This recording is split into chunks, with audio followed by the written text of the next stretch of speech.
The AIA G702 Application and Certificate for Payment is one of the most widely used pay applications in construction.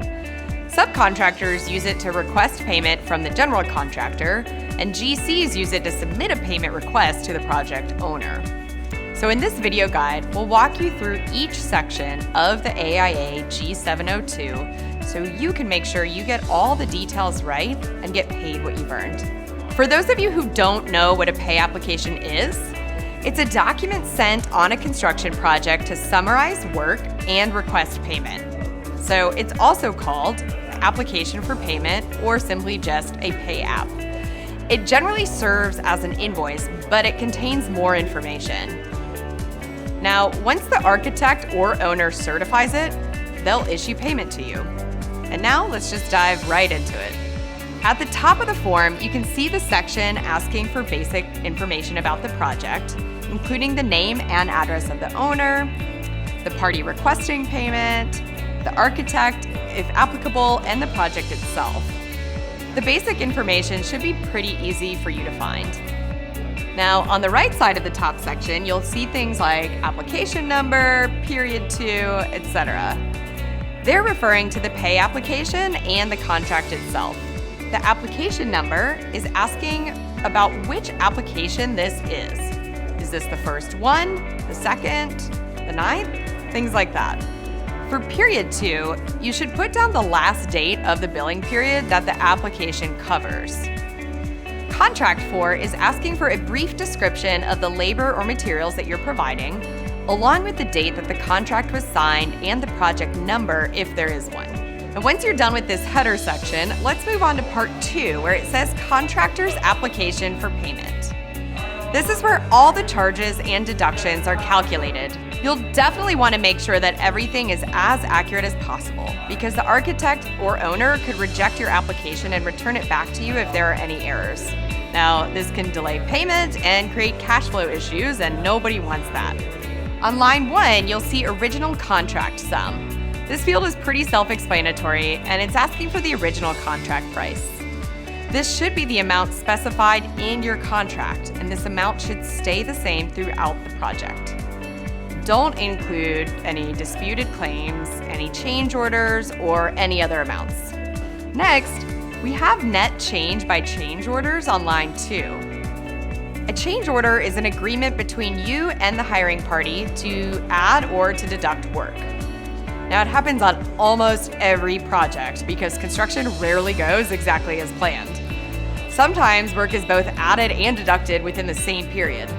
So this field could actually be a positive or a negative number. A positive number means that you added more work than the original contract required. And a negative number means that you deducted or reduced the amount of work from the contract. You'll calculate this number by filling out the change order summary table at the bottom, and this is on the bottom left-hand side of the form. We'll explain this section later on in the video. But you can also click here to watch our guide to the AIA G701 change order form. On line 3, you can find the contract sum to date. Now, to get the number you need here, add line 2, the net change by change orders, to line 1, the original contract sum. Now, keep in mind that if line 2 is a negative number, adding it to line 1 should reduce the total amount. So the result that you get is the total amount that you expect to be paid over the course of the project as of today. Next, let's look at total completed and stored to date. This is where the AIA G703 continuation sheet comes in handy. You'll need to complete it in order to get the total for line 4. We're linking the G703 video guide here in case you need any help filling it out. The G703 continuation sheet shows an itemized list of work that you've completed during the period, along with the scheduled value or cost. Now, these costs should match those on the schedule of values.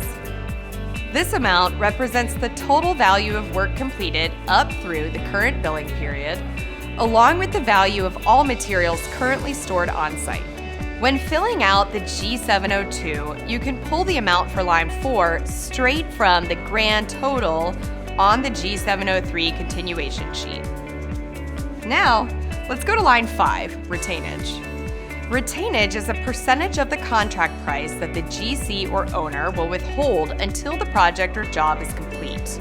Your contract should provide details about the retainage percentage, which typically falls somewhere between 5% and 10%. Now in this section, you write the amount of retainage withheld on lines 5A and 5B. Multiply line 5A by the total work completed, then multiply line 5B by the total value of materials stored, and then add them up. This number is the full amount of retainage that's been withheld up until this point. Next, let's look at line 6, total earned less retainage. To get this number, you need to take the work completed and materials stored amount on line 4 and subtract the total amount of retainage that was calculated on line 5. This will give you the total billable amount that you've earned up until this point. Next, we have line 7, less previous certificates for payment. On this line, you'll subtract previous payments that you've already received. When the architect or property owner approves your pay app, they will issue a certificate of payment. And this is essentially the approval of your request and your receipt for payment. So, if this is the first pay application on this project, then this number is going to be 0. However, if it's a subsequent application, then you'll put the amount from line 6 of the previous certificate. You should always keep all of your pay apps for your records. Moving on to line 8, you'll see the current payment due. To get this figure, subtract line 7 from line 6.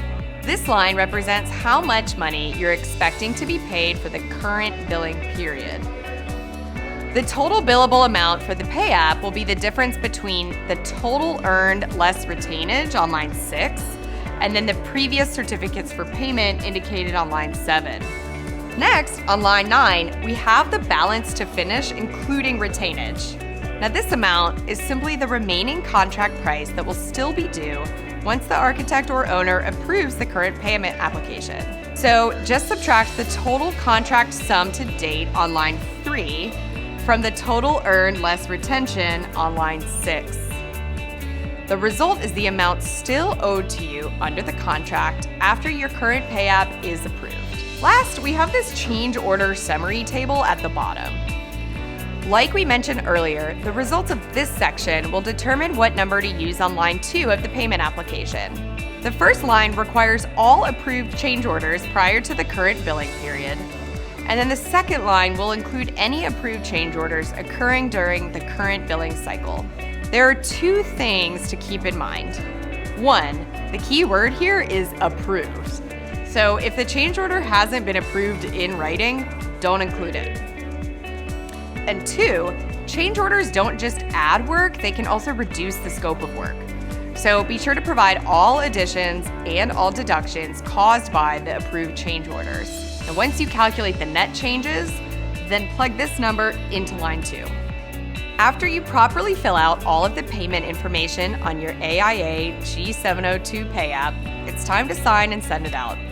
The standard document requires notarization on each pay app, so don't sign that pay app until you're in front of a notary public. However, if both parties agree that notarization isn't necessary, they can amend the contract, in which case you won't actually need to sign it in front of a notary. Now, as you might have already noticed, this bottom right-hand section is the architect's certificate for payment. So as a contractor submitting the pay app, you should actually leave this section blank.